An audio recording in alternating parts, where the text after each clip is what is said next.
एक बहुत बड़ा सवाल और आज इस वीडियो में उसका एक आंसर। क्या हमें एसीसीए में 9 पेपर्स का एग्जामेशन लेना चाहिए? I will be sharing my view on this कि whether we should go for 9 papers examination और नॉट। मेरे हिसाब से एक टोटल क्वालिफिकेशन जिसमें 13 पेपर्स होते हैं और अगर आप उसमें 9 पेपर्स का एग्जामेशन ले लेते हैं तो बहुत बड़ा नॉलेज गैप होता है। इन एसीसीए 9 पेपर्स का एग्जामेशन एक क्वालिफाइड चार्टर्ड अकाउंटेंट को मिलता है, विच मीन्स जिसने एक ऑलरेडी प्रोफेशनल कोर्स किया है उसको मैं 9 पेपर का एग्जामेशन दे रहा हूँ। अब कोई भी डिग्री प्रोग्राम एक चार्टर्ड अकाउंटेंसी कोर्स का जो नॉलेज है उसको कवर नहीं कर पाएगा, विच मीन्स कि कहीं ना कहीं बहुत बड़ा नॉलेज गैप सेट होगा। दूसरा प्रॉब्लम या दूसरा चैलेंज जो मुझे 9 पेपर एग्जामेशन में दिखता है वो होता है teaching methodology as well as the answering pattern of the questions as well as the exam कैसे कंडक्ट की जाती है। तो जब आप किसी कॉलेज या यूनिवर्सिटी में पढ़ते हैं वहां पे आप 9 पेपर्स का एग्जामेशन लेते हैं तो वो उसको अपने करिकुलम में इनकॉर्पोरेट करने की कोशिश तो करते हैं, बट सब कुछ इनकॉर्पोरेट नहीं हो सकता। सिर्फ और सिर्फ सब्जेक्ट के कुछ टॉपिक्स इनकॉर्पोरेट करने से चीजें नहीं होगी। आपको उनका exam pattern as well as कैसे प्रैक्टिस की जाती है और किस टाइप के एग्जाम्स लिखे जाते हैं वो जानना बहुत जरूरी है। तो जैसे एसीसीए का जो एग्जाम पैटर्न होता है that is OTQ plus case study based exams. हम अगर डिग्री प्रोग्राम पढ़ रहे हैं तो वहां पे ऐसे सिनारियोज नहीं आने वाले जहां पे आपको ये लगेगा कि मैंने एग्जैक्ट एसीसीए का एग्जाम जो होता है वैसा मैंने कुछ अपियर किया है। तो there will be some lacking or problem with respect to exam appearing environment as well as the experience of giving an exam. तीसरा जो चैलेंज होता है 9 पेपर्स एग्जामेशन लेने पे वो होता है उसके हायर लेवल के पेपर्स को क्लियर करना। हम जब अपने इंस्टीट्यूट में किसी बच्चे को एसीसीए के लिए प्रिपेयर करते हैं तो हमारा इंटेंट होता है कि हर पेपर बच्चा फर्स्ट अटेम्प्ट में क्लियर होता चला जाए, जिसके लिए जिस टाइप की rigour as well as teaching लगती है उस पर हम फोकस करते हैं। यहाँ पे अगर आप 9 पेपर्स का एग्जामेशन ले लेते हैं तो वो जो रिगर है ना वो मिसिंग हो जाती है, जिसकी वजह से हायर लेवल के पेपर्स मतलब कि जब आप प्रोफेशनल लेवल के पेपर्स अपियर करते हैं तो वहां पे आपके लिए बहुत बड़ा चैलेंज आ जाता है। इवन अगर आप पास रेट्स देखेंगे तो उसमें भी आपको चैलेंज दिखता है, बिकॉज आपका नॉलेज लेवल और स्किल लेवल का जो एक्सपर्टीज है या वो जो नॉलेज है दैट इज मिसिंग या वो लैक करता है कहीं ना कहीं, वो क्वालिटी लैक करती है कहीं ना कहीं। इवन अगर मैं चौथे चैलेंज की बात करूं, जैसे एम्प्लॉयर पर्सपेक्टिव से बात करूं, तो कोई भी एम्प्लॉयर अगर ये जानेगा कि मेरे मेरे पास जो कैंडिडेट बैठा हुआ है वो 9 पेपर्स एग्जामेशन लेके 4 पेपर्स क्लियर करके आया है, तो कहीं ना कहीं वो स्लाइट क्वेश्चन आता है कि नॉलेज में कहीं कमी तो नहीं है। अपॉर्चुनिटी मिस होगी ऐसा नहीं है, बट वो क्वेश्चन आता है। हमें वो क्वेश्चन क्यों दिलाना है?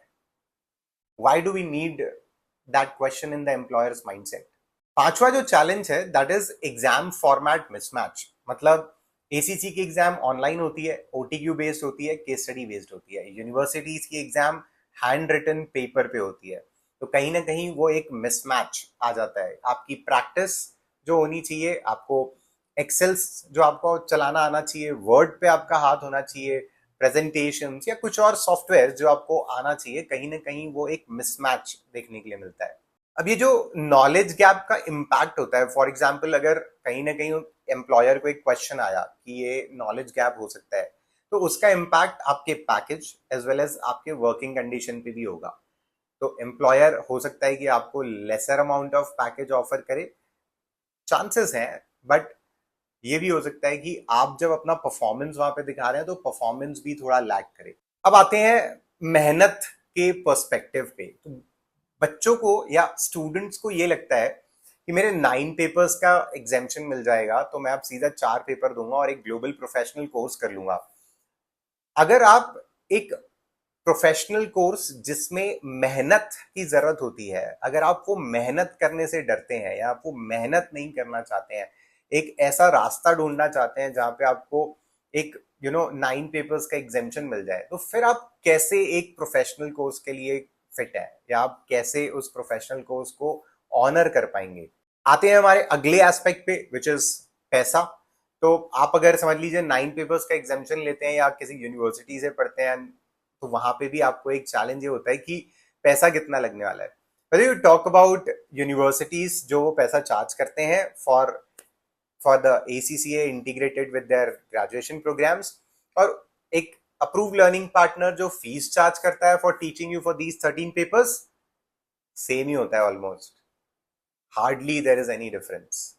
कुछ सिनारियोज में आपको ये भी देखने के लिए मिलता है कि subject exposure like FR, FM, tax से रिलेटेड जितना सब्जेक्ट का एक्सपोजर हमें मिलना चाहिए वो एक्सपोजर मिसिंग होता है, या उस एक्सपोजर में आपको चैलेंज देखने के लिए मिलता है, बिकॉज जितना कंटेंट, सिलेबस और इन डेप्थ चीजों को कवर करना चाहिए वो हो सकता है कि मिस हो। हम अपने इंस्टीट्यूट में इस चीज को इंश्योर करते हैं कि ऑर्गेनाइजेशन किस तरीके से चीजें एक्सपेक्ट करती है हम आपको वैसे पढ़ाएं, बिकॉज हमारे बहुत सारे स्टूडेंट्स आज कॉर्पोरेट में काम कर रहे हैं, तो हम उनसे टच में रहते हैं कि what is happening in the industry, किस टाइप ऑफ मॉडिफिकेशन हो रहा है, आप इंडस्ट्री में क्या चेंज या बदलाव देख रहे हैं, आप स्टूडेंट की रिक्वायरमेंट में क्या चेंज देख रहे हैं, इंडस्ट्री या कॉर्पोरेट अब आने वाली जनरेशन या आने वाले स्टूडेंट्स में क्या एक्सपेक्ट करती है। तो हम रेगुलर बेसिस पे अपने पास स्टूडेंट्स के साथ में कनेक्ट में रहते हैं ताकि हम ये समझ सके कि what kind of changes are happening, हम उन चेंजेस को हमारी टीचिंग में इनकॉर्पोरेट कर दें, जिससे आपका एसीसीए का एक्सपीरियंस और बेहतर बन जाए, लर्निंग और बेहतर बन जाए, एट द सेम टाइम आप कॉर्पोरेट फिट हो पाए। तो मुझसे अगर कोई पूछे कि क्या मुझे 9 पेपर्स का एग्जामिशन लेना चाहिए, तो my answer would be no.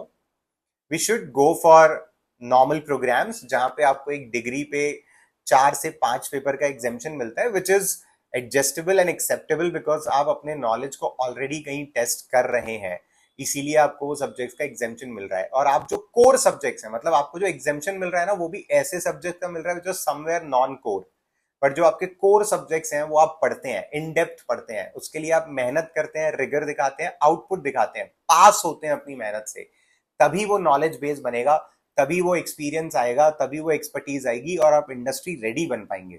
So after watching this video, in case you have any further questions, कि आपको अभी भी कुछ क्वेश्चंस हैं, कुछ डाउट्स हैं, you can write that on the comments और you can reach out to us our mobile number. We can be there, we can be happily ready to share our experiences and our thoughts with you.